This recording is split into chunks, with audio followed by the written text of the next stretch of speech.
안녕하세요. 이제 곧 칠순의 나이가 되는 남자입니다. 아내와 둘이 시골에서 전원주택을 짓고 조용히 살고 있는 촌놈이기도 하죠. 제가 이곳에 사연을 보내게 된 이유는 자식과 있었던 일을 들려드리고 싶어서예요. 조금 충격적일 수도 있으니 긴장 풀지 마시고 끝까지 들어주시길 부탁드립니다. 저와 아내는 전쟁 직후 태어난 베이비 부모입니다. 그때 당시 결혼한 남녀가 자녀를 너무 많이 낳아서 가난한 사람이 태반이었죠. 그래서 하루 세끼 밥을 다 챙겨 먹고 사는 집안은 거의 없었을 겁니다. 쌀이 부족해서 옥수수밥을 먹는 것도 감지덕지했던 시대였죠. 저와 아내 역시 지질이 못 살고 가난하고 형제가 많은 집안에서 자랐기 때문에 결혼식은 고사하고 둘이 살 단칸방도 겨우 구했답니다. 저는 공사장과 일당직 허드렛 일을 하며 돈을 벌었고 아내는 남의 집 파출부로 일했어요. 저희는 국졸이라 할 수 있는 일이 노동 말고는 아무것도 없었어요. 그래서 결혼 생활을 시작해도 이전과 달라진 건 아무것도 없었습니다. 저희 부부는 형편이 좋아지면 아이를 낳으려고 했는데 그게 저희 마음대로 되지 않았어요. 아내와 저는 힘들고 고난스러운 삶을 살면서도 사랑은 끝없이 했답니다. 임신 소식을 들려준 아내에게 바로 행복한 얼굴을 보여줘야 하는데 현실적인 문제가 눈앞에 닥쳐 당황한 표정을 짓고 말았어요. 아직도 그날을 떠올리면 아내에게 미안해 죽을 맛입니다. 어쨌든 임신한 아내가 무리한 일을 하면 안 될 것 같아 파출부 대신 다른 일을 하라고 일러줬어요. 일을 하지 말고 집에서 쉬라고 해주고 싶었지만 아이가 태어나기 전에 돈을 어느 정도 모아야 했기 때문에 혀를 깨물면서 다른 직업을 구하라고 했네요. 그래서 아내는 파출부 말고 앉아서 할 수 있는 단순 작업을 찾았어요. 인쇄소에서 일정한 크기로 종이를 자르고 붙이는 일이었는데 근무 환경도 괜찮고 몸을 무리하게 움직일 필요가 없어 그나마 다행이라는 생각을 했죠. 아내는 만삭이 될 때까지 인쇄소에서 일을 했고 출산 직전에 그만뒀어요. 저는 아이가 태어나기 전까지 하루도 쉬지 않고 일당직으로 일해서 목돈을 만들어 놨답니다. 그 돈이면 아이가 태어나면 단란하게 살 수 있는 방 2칸짜리 전세에는 들어갈 수가 있었죠. 얼마 뒤 아내가 건강하고 우람한 아들을 낳았어요. 아내도 특별하게 아픈 곳이 없었어요. 저는 아들을 품에 안자마자 제 모든 걸 아들에게 걸고 평생 몸이 부서져라 일하기로 마음먹었습니다. 저처럼 가난에 시달려 배를 골거나 하고 싶은 거, 입고 먹고 싶은 거를 못하는 일은 없도록 해주겠다고 다짐했죠. 아들을 키우며 저희 부부는 일터와 집만을 오가며 평범한 삶을 이루려고 했었습니다. 휴일이 정해진 게 아니어서 아들을 데리고 좋은 곳에 데리고 가진 못했지만 하루 세끼 밥과 남들이 다 시키는 공부도 할 수 있게 학교, 학원을 보내줬고 옷도 저희 부부가 입는 싸구려가 아닌 고급진 것으로만 입혔어요. 아들은 성격이 온순하고 선해서 저희 부부가 밖에서 일하는 걸 이해해줬죠. 유년 시절과 청소년 시절에 어찌나 착하고 배려가 넘치는 녀석이었는지 매일 아들 얼굴만 봐도 배가 불렀습니다. 아내와 저는 어떻게 무식한 저희 부부에게서 이리도 똑똑하고 지혜로운 아들이 태어났는지 불가사의한 일이라는 농담까지 했어요. 그리고 애지중지 키워가며 아들에게 더 좋은 교육이 있거나 먹을 것이 있으면 다른 집 부모처럼 모두 챙겨주려고 했답니다. 그래서 아들은 인문계 고등학교 중에서도 학업이 우수한 아이들만 들어갈 수 있는 학교로 들어갔습니다. 아들이 그 고등학교에 들어가는 게 꿈이라는 말을 했었는데 어린 나이에 벌써 꿈 하나를 이룬 거죠. 학비가 비싸긴 했지만 저와 아내가 더 열심히 일하면 될 일이었기 때문에 돈에 대한 걱정은 없었습니다. 저희 집은 여전히 방 2칸짜리 전셋집이었고 자가는 꿈도 꾸지 않았어요. 버는 돈을 족족 아들에게 모두 썼으니 괜한 욕심을 내지 않았답니다. 저희는 이렇게 사는 게 정답이라 생각하고 아들이 계속 원하는 걸 이룰 수 있도록 서포트해주고 지원해주는 게 최고의 부모 노릇이라는 걸 확신했어요. 그렇게 열심히 공부하고 잘 커준 아들은 서울에서 가장 유명한 대학에 들어가게 됐습니다. 저와 아내는 얼싸안고 명문대 들어간 걸 축하했고 대학 등록금과 뒷바라지를 위해 더 열심히 살기로 했답니다. 아들은 대학을 다니던 중 공익근무요원으로 군 복무를 하게 됐고 나머지 대학 생활을 충실하게 한 뒤 졸업했습니다. 역시나 우수한 성적으로 졸업을 해서 탄탄대로 인생을 살 거라 자부했답니다. 20대 중후반의 나이가 된 아들은 우리나라에서 으뜸인 대기업에 들어가 인정받으며 회사 생활을 했어요. 이제 다 키웠다고 생각하고 아내에게는 그만 일하고 쉬라고 일렀습니다. 여보, 우리 수찬이한테 원 없이 해줬어. 이제 앞가림하고 사니 당신은 일을 그만둬. 무슨 소리야. 내 나이가 몇인데 벌써 일을 그만둬. 그리고 수찬이 장가갈 때까진 바짝 모아야 해. 당신도 알겠지만 우리가 그동안 모은 돈이 거의 없어. 이제부터는 수찬이 결혼을 위해 돈을 벌어야 한다고. 아이, 수찬이는 아직 애인도 없어. 그리고 나 혼자 벌어서 충분히 마련할 수 있다고. 이래봬도 내가 공사장에서 기술공으로 일당 많이 받는다고. 그래서 계속 그렇게 몸이 부서져라 일하려고? 하루도 안 쉬고 일만 하는 당신을 두고 내가 편하게 쉬는 게 말이 돼? 당신이나 쉬엄쉬엄 일해. 아니, 나는 건강 빼면 아무것도 없는 사람인 거 몰라? 이 전쟁 중에 부모님이 날 가졌다고. 그러니 내가 얼마나 생존 본능이 강하겠어. 여보, 그러지 말고 몸 좀 사려. 나중에 골병 들면 어쩌려고 그래. 그 수발을 내가 다 들어야 하잖아. 아이, 뭐야? 그럼 당신은 내 수발 될까봐 걱정돼서 쉬엄쉬엄 일하라는 거였어? 에이, 나는 걱정해주는 줄 알고 좋다 말았네. 당신은 농담도 구분 못해? 말이 그렇다는 거잖아. 여하튼 난 일 관둘 생각 없어. 힘 닿는 데까지 일해서 우리 수찬이한테 부끄럽지 않은 엄마가 될 거라고. 여보, 우린 아들한테 부끄러운 부모 아니야. 최선을 다해 살아왔잖아. 가난하긴 했어도 충분히 부모 노릇 해줬다고. 사랑도 교육도 원 없이 줬단 말이야.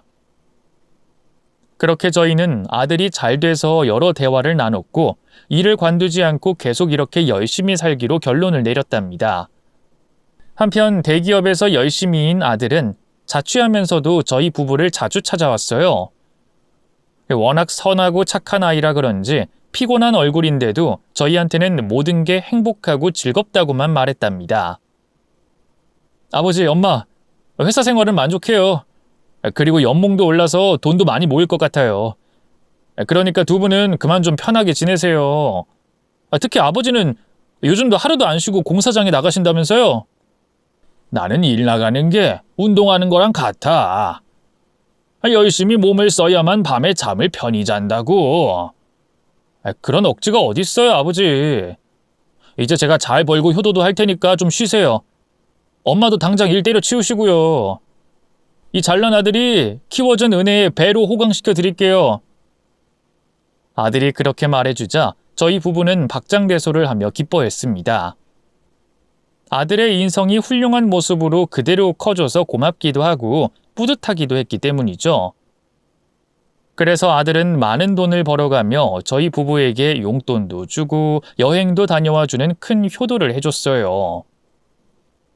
세상이 발전하고 열심히 그리고 재밌게 살다 보니 어릴 적 가난했던 날들은 작은 추억으로 자리매김해서 웃으며 회상할 수 있었습니다.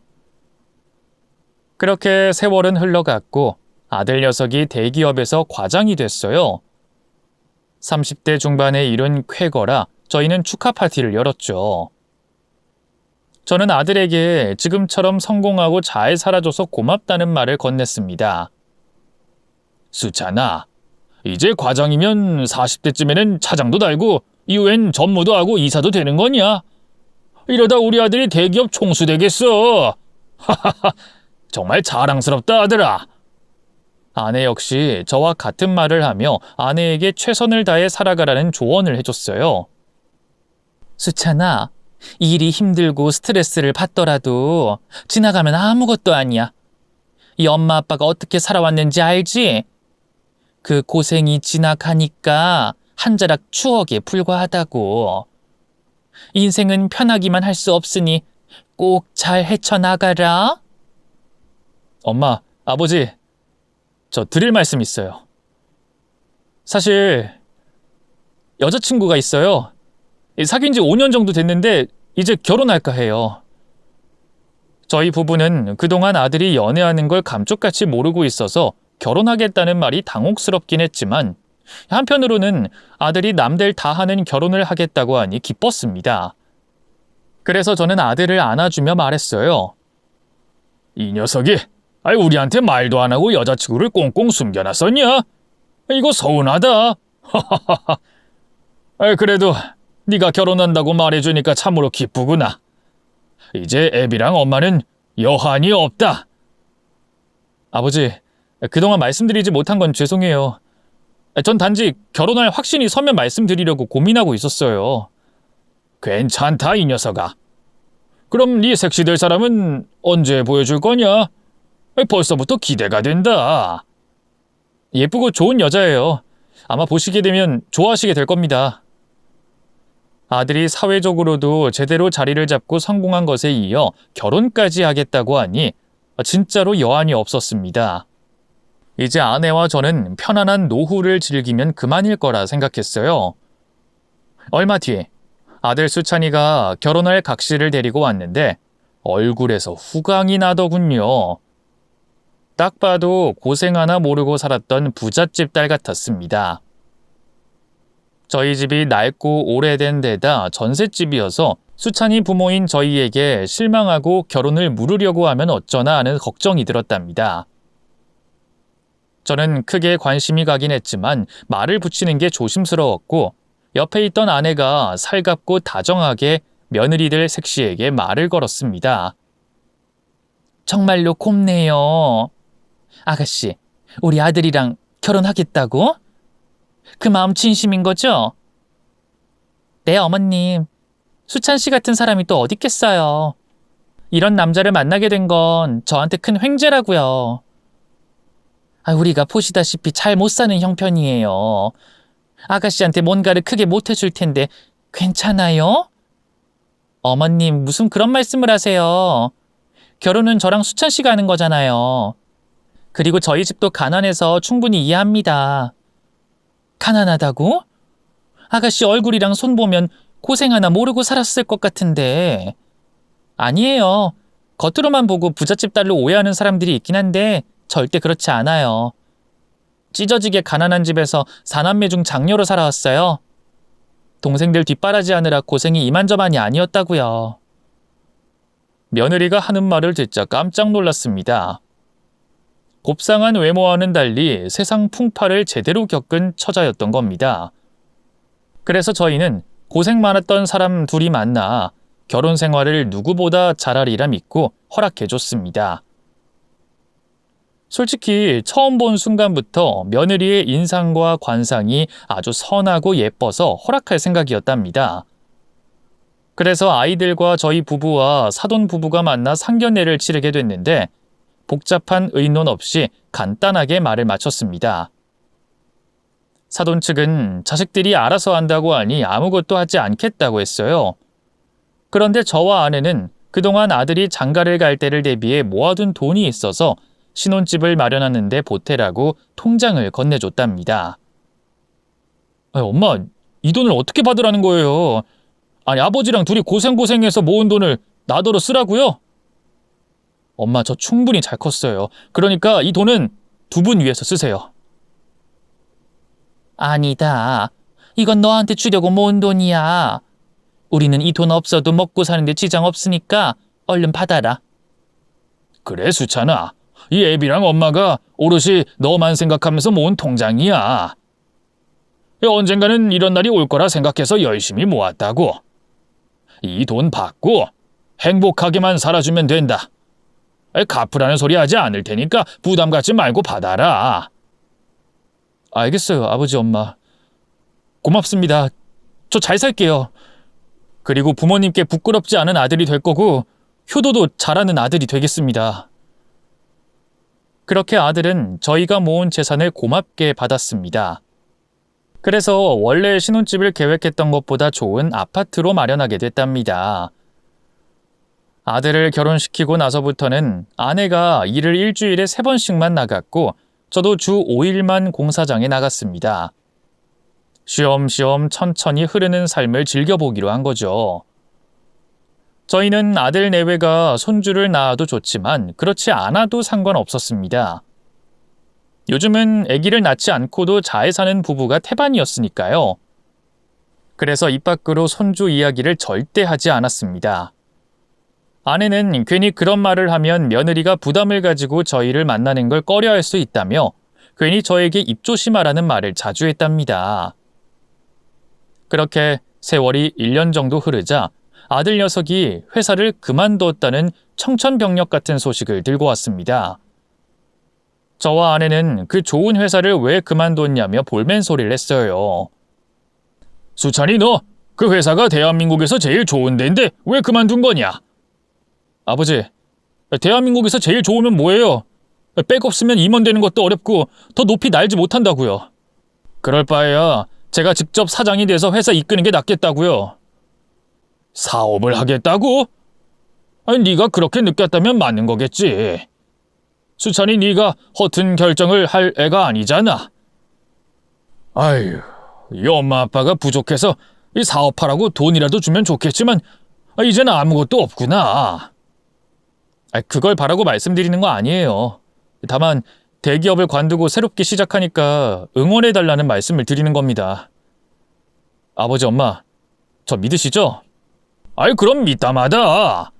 우리 아들 김수찬이처럼 똑똑하고 잘난 아들 있으면 나와보라 그래. 저와 아내는 대기업 퇴사 소식이 달갑지는 않았지만 한편으로는 아들이 그동안 많이 참고 견뎌온 것 같아 현명한 결정을 한 거라 판단했습니다.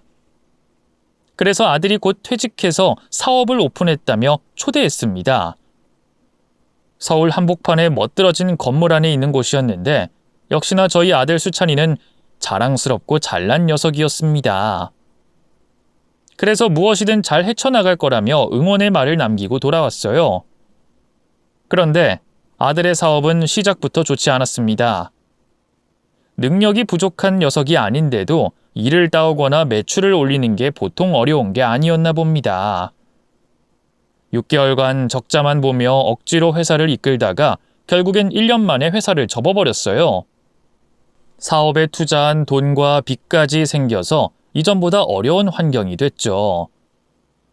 저와 아내는 조금 모아둔 돈을 아들에게 주며 위로의 말을 건넸어요. 수찬아, 이거라도 바꿔라. 얼마 안 되긴 하지만 빚 갚는 데 써. 그러자 아들은 금액을 확인하더니 놀라운 대답을 하더군요. 진짜 얼마 안 되네. 엄마, 아버지, 숨겨놓은 돈 좀 더 없어요? 꼴랑 몇백만 원 주고 빚 갚은 데 쓰라니까 어이가 없네. 아들의 비아냥대는 말투와 날카로운 눈매를 처음 보고 듣게 됐죠. 평생 순하고 착한 아이여서 혼내는 방법을 몰라 뭐라고 말해야 할지 모르겠더군요. 이제 곧 40살이 되는 녀석한테 싫은 소리를 하는 것도 아닌 것 같아 입을 다물고 말았죠. 그러자 아들 옆에 있던 며느리가 군소리를 했습니다. 아, 돈 나올 군형이 없네. 아버님, 어머님, 진짜 가진 돈 이게 전부예요? 아니, 나이가 내일 모레 칠순이라는 양반들이 꿍쳐둔 돈이 하나도 없다는 게 말이 돼요? 며느리까지 가세해서 저희 부부를 우습게 여기니 기분이 몹시 상했습니다. 그래서 저는 한숨을 쉬며 작은 목소리로 대답했어요. 새아가, 무슨 말을 그렇게 하냐. 우리가 가난하게 살아온 걸 너도 알잖니. 배운 거 없어 하는 일도 허드렛 일이라 돈을 모으기 어렵다고. 아버님, 가난한 게 자랑이에요? 그리고 누가 무식하게 살랬어요? 하여튼 어른들은 이래서 문제야. 늘 주변만 탓하고 자기들이 나태하고 멍청해서 가난한 걸 인정 못하지. 아, 짜증나. 여보, 우리 다음 달에 가기로 한 해외여행 취소해야겠어. 그 돈이라도 돌려받아서 빚 갚는 데 쓰자고. 며느리의 말에 아들은 주눅이 들면서 아부하는 말투로 대답하더군요. 미안해, 자기야. 가장이 돼서 면목이 없네. 대신 내가 다른 일 빨리 구해볼게. 당연히 그래야지. 나 같은 미모의 아내를 데리고 살려면 절대 백수는 용납 못해. 전처럼 생활비랑 용돈 나오지 않으면 이 결혼 생활 어려울 줄 알아. 자기야, 그럼 무서운 말 하지 마. 나 투자 받아서 다시 사업할 테니까 조금만 기다려줘. 아, 짜증나. 능력 좀 있는 줄 알고 결혼해서 사업시켜놨더니 시원하게 말아먹고 말았네. 내가 당신을 계속 믿고 기다려야 할지 모르겠어. 나 당분간 친구 집에서 지낼 테니까 내 얼굴 보고 싶으면 이번 일 빨리 해결하고 밥벌이를 빨리 시작하는 게 좋을 거야. 들어보니 아들은 며느리에게 꽉 잡혀 살다 못해 사랑을 돈으로 채우고 구걸하는 것처럼 보였습니다. 앞에서 보이는 모습만 보고 천생연분인 줄 알았는데 며느리의 본 모습을 보니 조금 당황스럽더라고요. 아들 역시 며느리의 성향을 담게 됐는지 그동안 착한 아들의 모습은 사라지고 없었습니다. 아버지, 엄마 보셨죠? 제 아내가 저 망했다고 다른 데 가서 지낸다네요? 이렇게까지 됐는데 끝까지 돈 안 줄 겁니까? 가진 게 없으면 빚을 내서라도 줘야 하는 게 부모 아닌가요? 옛날에 나 키울 때처럼 이유 없는 사랑을 줘야 하는 거 아니냐고요. 수찬이, 너 왜 이렇게 변한 거냐? 이 사업하더니 머리가 어떻게 된 거야? 그게 아니면 네 처가 이렇게 하라고 시키기라도 한 거야? 그것도 아니면 본래 모습이 이런 녀석이었니? 아버지, 아직도 착한 아들 찾고 있어요? 내 나이가 몇인데 착해 빠진 자식을 기대하세요. 이 세상은 돈이 전부예요. 돈 없으면 인정 못 받고 버려진다고요. 지금 내 아내가 별거하자는 거 봤으면 느끼는 게 있을 거 아니에요. 그래, 네 말이 맞다, 수찬아. 미안하다. 이 부모가 가진 게 없고 해줄 수 있는 게 없어서 말이야. 그걸 이제 아셨어요? 내가 그동안 참고 말하지 않아서 그렇지 이놈의 가난한 집구석이 얼마나 짜증나고 싫었는지 아세요? 열받아. 돈 없으면 대출이라도 받아줘요. 내가 나중에 다 갚아줄 테니까. 대출? 우리가 담보가 없어서 될지 모르겠지만 한번 알아보마. 아버지도 참 순진하시네요. 일반은행 대출이 안 되면 2금융, 3금융으로 알아보면 될 거 아니에요. 그것도 안 되면 캐피탈이나 사채라도 써서 아들 살려줘야 하는 거 아닙니까? 진짜 답답하네. 아들의 태도에 놀라기도 하고 무섭기도 해서 아내와 저는 하루 종일 한마디도 하지 않고 내내 근심 걱정에 빠졌습니다. 착하디 착한 아들이 어쩌다가 이렇게까지 변했는지 곱씹어보며 생각해봤는데 결국 저희 부부가 못나 빠지고 무식해서 낳은 결과라고 판단했습니다. 자식 이기는 부모가 없고 자식이 해달라는 걸 못해줄 부모가 없기 때문에 저희는 큰맘 먹고 이자가 센 곳에서 대출을 받아 아들의 빚을 갚아줬습니다. 그리고 그 빚을 갚으려는 아내는 파출부로 뛰어들었고 저는 휴일 없는 일꾼으로 다시 일했습니다. 그러는 동안 아들은 다시 사업을 내고 어느 정도 성과를 이루게 됐어요. 그래서 다시 며느리와 같이 살게 됐다네요. 사업이 잘 돌아가면서 돈도 잘 벌게 됐는데 저희에게 빌려간 돈을 갚지 않더군요. 매일 빚을 갚으려고 고생하고 있는데 모른 척하고 있더라고요. 그래서 아내에게 아들을 찾아가 남은 대출금을 갚아달라고 말하자고 했답니다. 여보, 우리가 평생 빚만 갚고 살 수 없는 노릇이니 이 수찬이한테 남은 빚을 갚아주자고 하자. 우리 나이가 내일 모레 7순이야. 나는 그렇다 쳐도 당신은 허리랑 무릎도 안 좋은데 언제까지 이렇게 일만 하고 살 거야? 그러지 마, 여보. 이제야 아들이 웃고 사는 것 같은데 우리가 찬물 끼얹을 순 없잖아.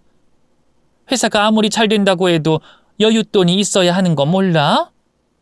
우리가 괜히 돈 이야기 꺼내면 사이가 나빠질 수도 있다고. 아니 여보, 우리가 이젠 자식 눈치 보고 살아야 하는 거야? 아이 잘 키워놨으면 된 거잖아. 언제까지 오냐 오냐 해주면서 살아야 하냐고. 아들 나이가 40이 다 됐으면 전보다 더 지혜롭게 변해야 하는데 왜 그렇게 못되게 변한 건지 모르겠어. 뒤늦게 사춘기가 찾아온 것 마냥. 그런 소리 하지 마. 아마 평생 구질구질한 집에서 부끄러운 직업을 가진 부모 밑에서 자라 콤플렉스가 있었을 거야. 수찬이는 그걸 꾹 참아왔고 이제야 터진 거라고.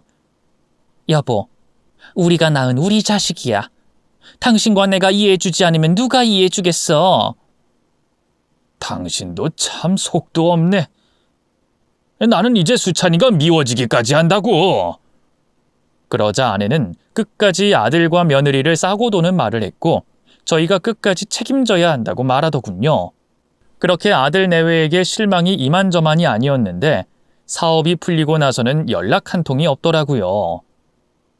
이렇게 자식이 변하기도 하는구나 하며 과거 착하고 순했던 아들의 모습을 회상하며 화가 나는 마음을 진정시키곤 했습니다.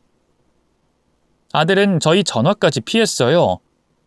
혹시 나머지 빚을 갚으라고 할까봐 그런 건지 아니면 이젠 더 이상 받을 게 없어서 그런 건진 모르겠지만 더 이상 아들은 제가 알던 녀석이 아니었습니다. 이렇게 아들 내외와 왕래 없이 몇 달을 지냈는데 얼마 뒤 아내의 동생인 처남이 사고로 숨졌다는 연락을 받게 됐어요. 각자 인생을 바쁘게 살다 보니 만난 지가 10수년이 됐는데 장례식에서 다시 만나게 됐죠.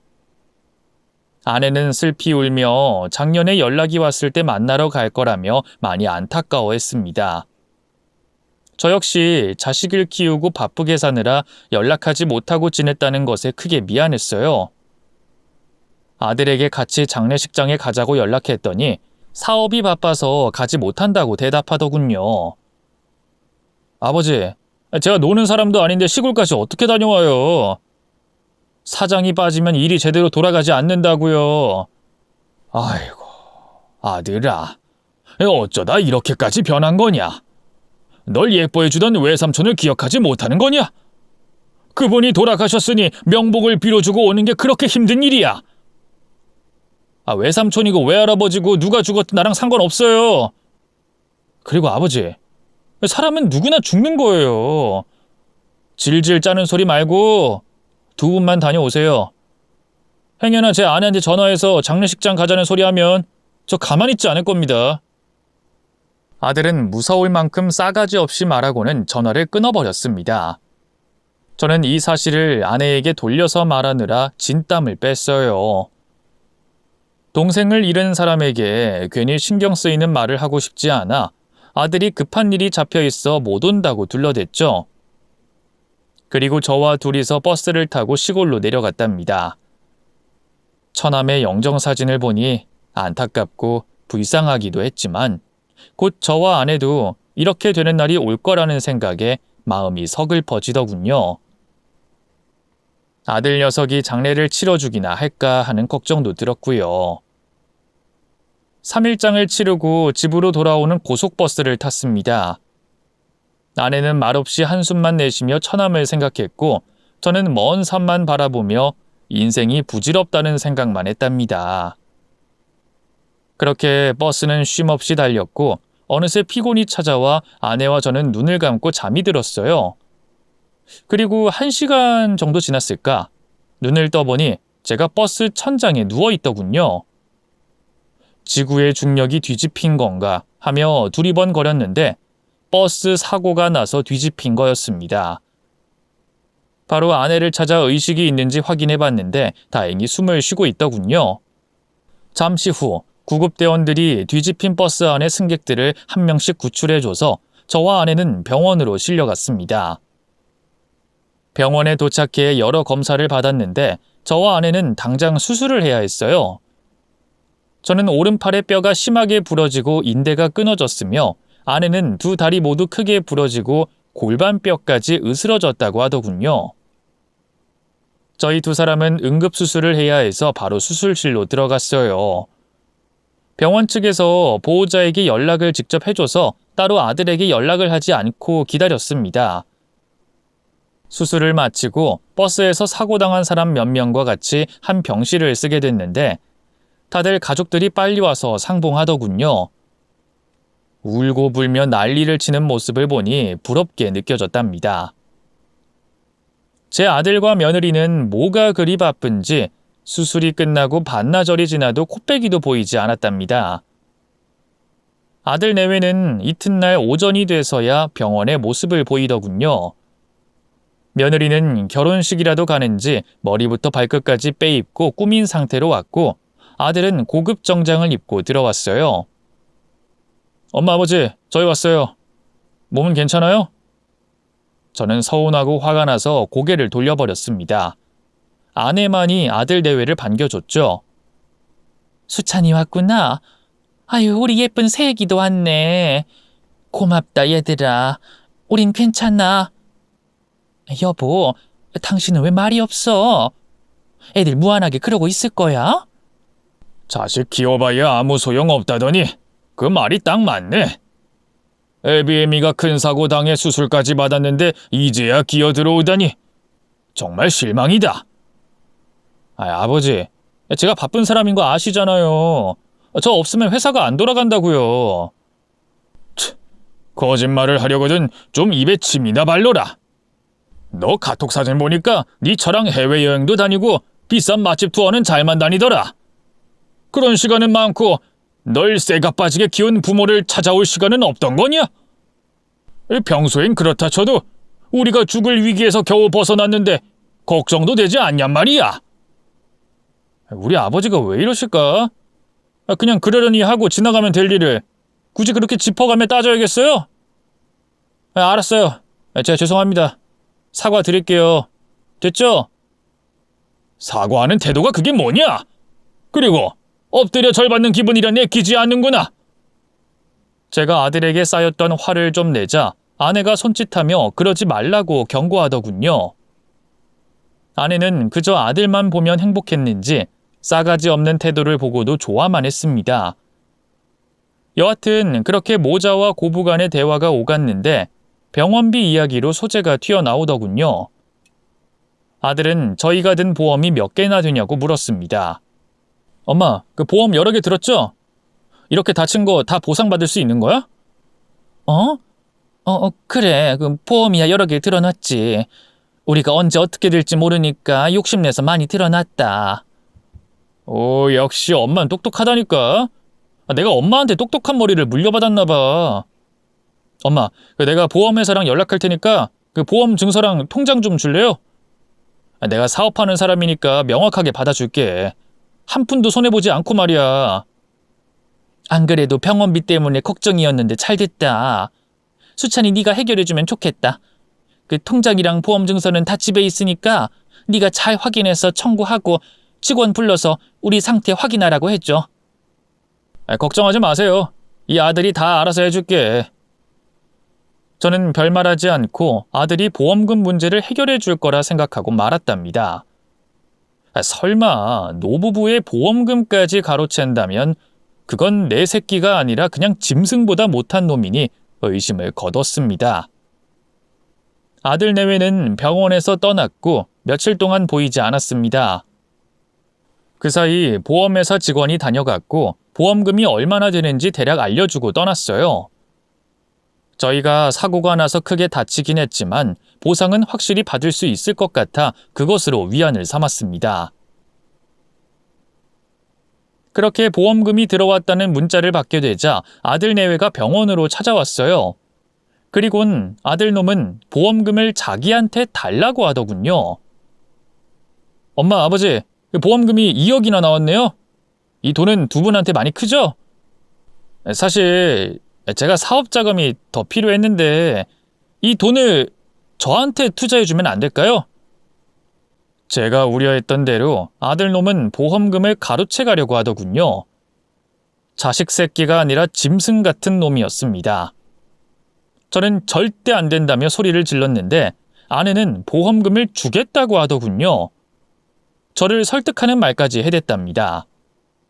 여보, 우리한테 돈이 필요해? 병원비는 전부 결제됐으니까 애들한테 돈 줍시다. 병원비가 다 결제되다니. 당신 다리 수술 한 번 더 받아야 돼. 그럼 목돈이 또 들어간다고. 그러자 아들은 병원비는 자기가 책임지고 내겠다며 보험금을 양보하라고 하더군요. 저는 몸서리치게 화가 나서 병실 밖으로 나가버렸습니다. 제가 인생을 어떻게 살아왔길래 자식한테 이런 취급을 받게 됐는지 분통이 나서 아무도 없는 병원 앞 화단에서 소리를 크게 질러버렸습니다. 그리고 다시 병실로 들어갔을 땐 아들 내외는 떠나고 없었어요. 역시나 보험금 이야기만 하고 홀랑 가버린 겁니다. 아내는 자기 보험금만 주기로 했다며 저에게 그만 열을 내라고 하더군요.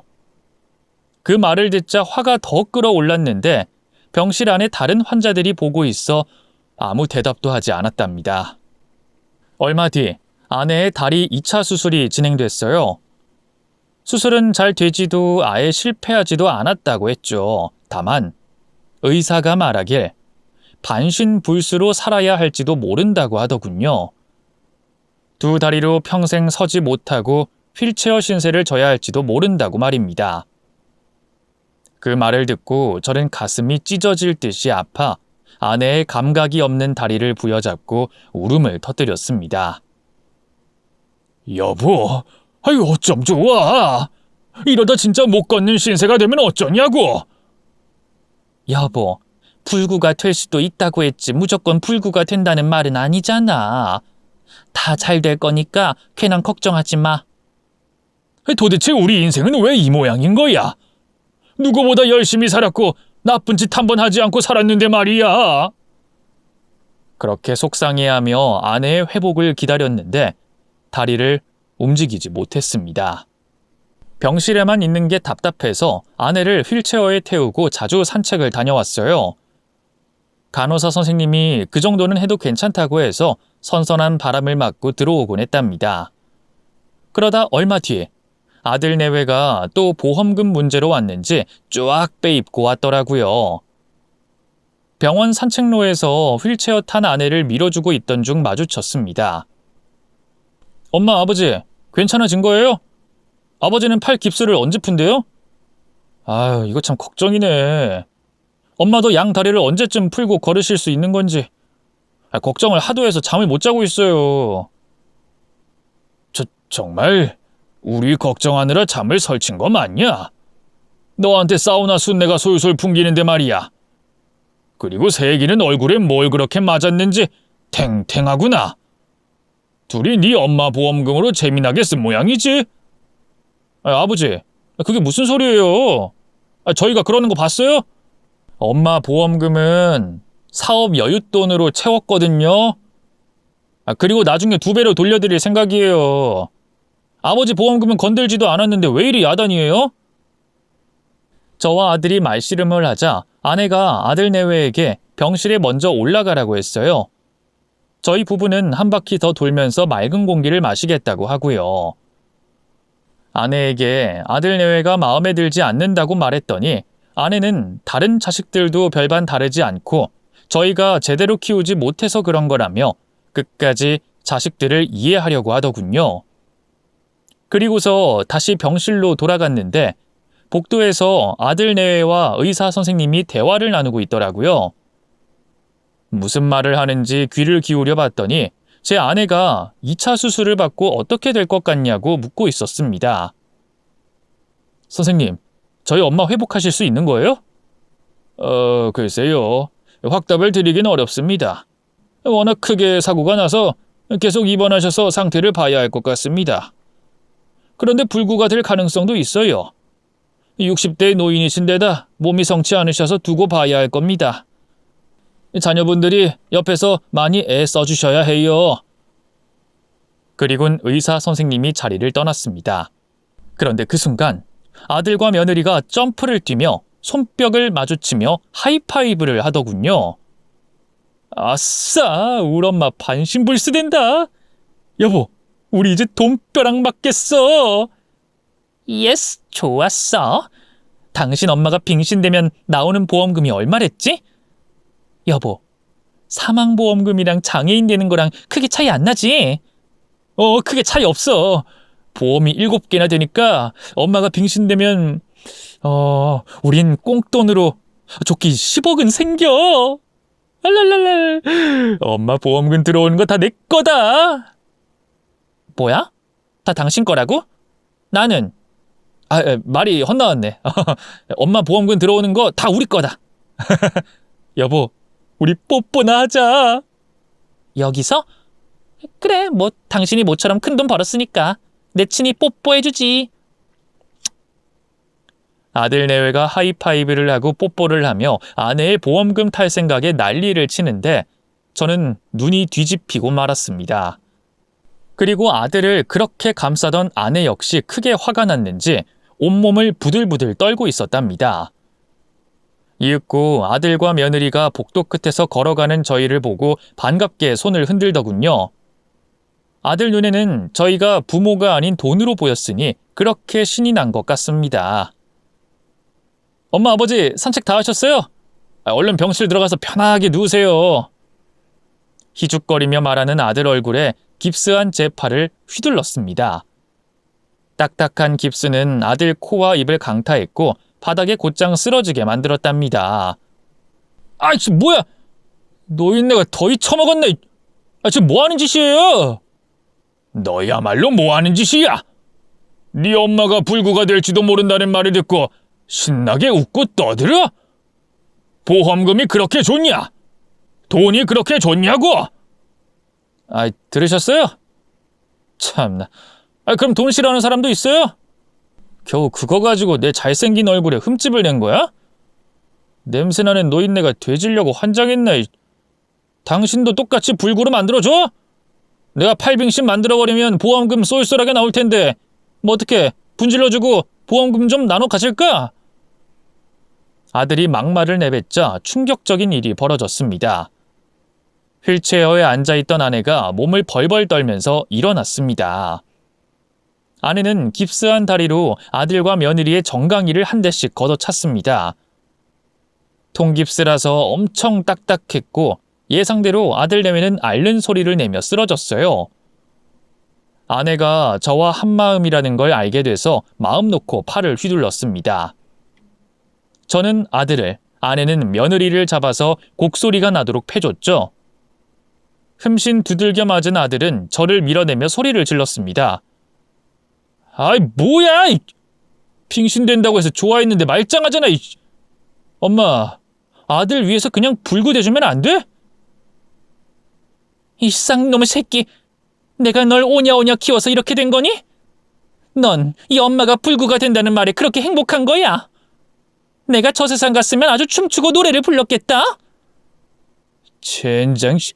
그래, 맞아.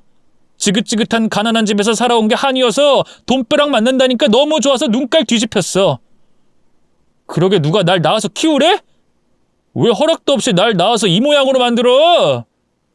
뭐가 어째? 널 제대로 키우려고 네 아빠랑 얼마나 많은 고생을 한 줄 아니? 또 너를 얼마나 사랑하고 귀하게 여겼는지 몰라? 말이 왜 이렇게 길어? 짜증내.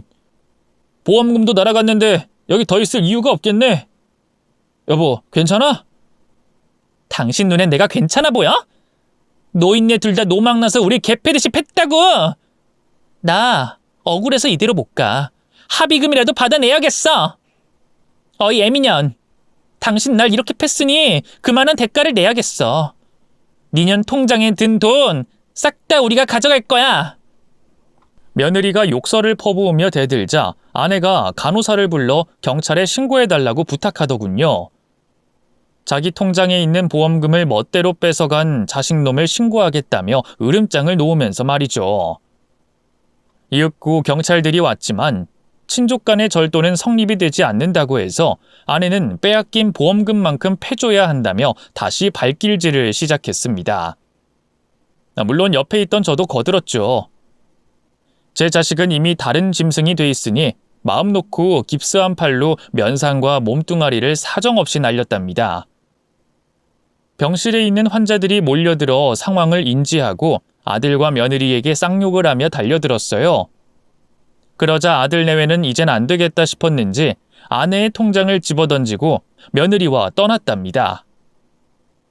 저와 아내는 부둥켜 안고 어쩌다 자식놈이 저렇게 변했는지 푸념 많은 대화를 나누고는 용서하지 않겠다고 결론을 내렸답니다. 몇 달간의 입원 생활 끝에 아내와 저는 건강하게 퇴원할 수 있었습니다.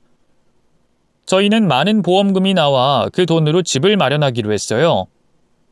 시골에 작은 집을 짓고 살 수 있을 만큼의 큰 돈이어서 바로 고향으로 떠났답니다. 그렇게 새로 지은 집에서 아내와 둘이 천천히 흐르는 시간을 즐기며 노후를 즐기고 있었습니다.